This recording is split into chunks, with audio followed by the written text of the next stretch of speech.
জিরে দিয়ে নর্মাল জিরে দিয়ে বা সর্ষে দিয়ে রান্না, মাছ রান্না তোমরা সবাই খেয়েছো। আজ রান্না করব কালো জিরে দিয়ে কাতলা মাছের রেসিপি। তো এর জন্য আমি বড় সাইজের করে কাতলা মাছ কাটিয়ে নিয়ে এনেছি এবং তার মধ্যে নুন হলুদ ভালো করে মাখিয়ে নিয়েছি। এবার কড়াইয়ের মধ্যে সাদা তেল নিয়ে যখন তেল গরম হয়ে গেছে তখন মাছগুলোকে আমি দিয়ে দিয়েছি ফ্রাই হওয়ার জন্য। ভালো লাগলে অবশ্যই তোমরা পদ্মশ্রী কিচেনকে সাবস্ক্রাইব করবে, লাইক করবে আর কমেন্ট করে জানাবে কি কি রান্না খেতে চাও আরও। তো মাছগুলো ভাজা হয়ে গেলে আমি একটা প্লেটের মধ্যে তুলে রেখেছি। এরপর কড়াইতে আমি সর্ষের তেল দিলাম, তার উপরে কালো জিরে দিলাম। তো কালো জিরে দিলে রান্নার একটা সুন্দর গন্ধ আসে এবং অন্যরকম ফ্লেভারও আসে। তো এই রান্নাটা খেতে খুব টেস্টি হয়, তাই ভাবলাম তোমাদের সাথে শেয়ার করি। তো যখন দেখব কালো জিরেটা একটু ভাজা ভাজা হয়ে গেছে তখন তার মধ্যে কেটে রাখা আলুগুলোকে দিয়ে ভালো করে ফ্রাই করে নেব।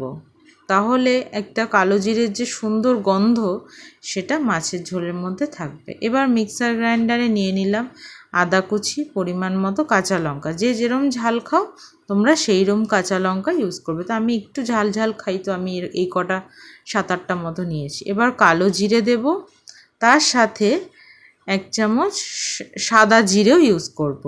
এগুলোকে আমি একসাথে বেটে নেব আর সাথে একটু শুকনো লঙ্কাও দেব, মানে কাঁচা লঙ্কা, শুকনো লঙ্কা, কালো জিরে, সাদা জিরে, আদা, এই কটা ফোড়ন একটু জল দিয়ে আমি ভালো করে মিক্সার গ্রাইন্ডারে এটাকে পেস্ট করে নেব। মানে আমি এটা রান্নার মধ্যে তেলে করা কালো জিরে ইউজ করেছি এবং যখন আমি মশলাটা বাটছি তখনও ইউজ করেছি। এই যে আমার আলুগুলো ভাজা হয়ে গেছে, এবার আলুগুলোকে আমি একটা প্লেটের মধ্যে তুলে রাখবো।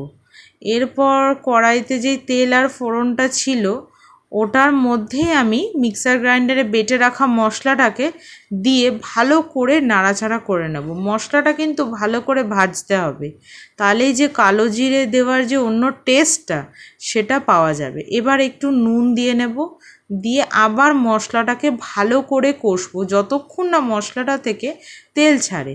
তারপর 2টো গোটা কাঁচা লঙ্কা আর 2টো টমেটো কেটে নিয়েছি ওই পেস্টটার মধ্যে দিয়ে দেব কড়াইয়ের মধ্যে।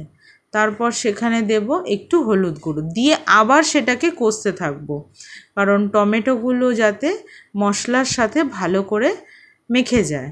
তো যতক্ষণ এই যে এবার হালকা হালকা তেল বেরোচ্ছে, তার মানে রান্নাটা আস্তে আস্তে হচ্ছে, মশলাটাও কষা হচ্ছে। যত মশলা কষা হবে তত খেতে টেস্ট হবে। এরপর যখন দেখবো যে মশলাটা ভালো কষা হয়ে গেছে, তেল বেরোচ্ছে, তখন তার মধ্যে আলুগুলো যে ভেজে রেখেছিলাম সেগুলো দেব, দিয়ে আবার মশলাটাকে ভাজবো। ভাজতে ভাজতে যখন দেখবো মশলার কালারটা চেঞ্জ হচ্ছে তখন অল্প জল দিয়ে দেব।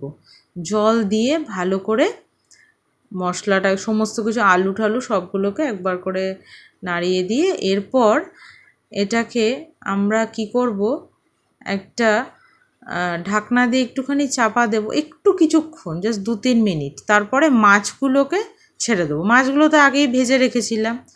তো আমি এখানে মোটামুটি আমার মতো 5-6টা মাছ খাবো, সেই জন্য 5-6টাই দিয়েছি। তোমরা চাইলে বেশিও দিতে পারো। এবার মাছগুলোকে ভালো করে ঝোলের মধ্যে ডুবিয়ে একটু চাপা দিয়ে দেবো যাতে একটু মাখা মাখা হয়, তাহলে খেতে টেস্ট হয়। এই যে যখন দেখবো ঝোলটা ফুটতে আরম্ভ করেছে, এই যে বেশ মাখা মাখা হয়ে গেছে, মাছগুলোর গায়ে লেগে গেছে, তখনই আমরা ভাববো যে রেডি কাতলা মাছের কালো জিরের ঝোল। এটাকে আমরা ভাতের সাথে দুপুরবেলা খেলে দারুণ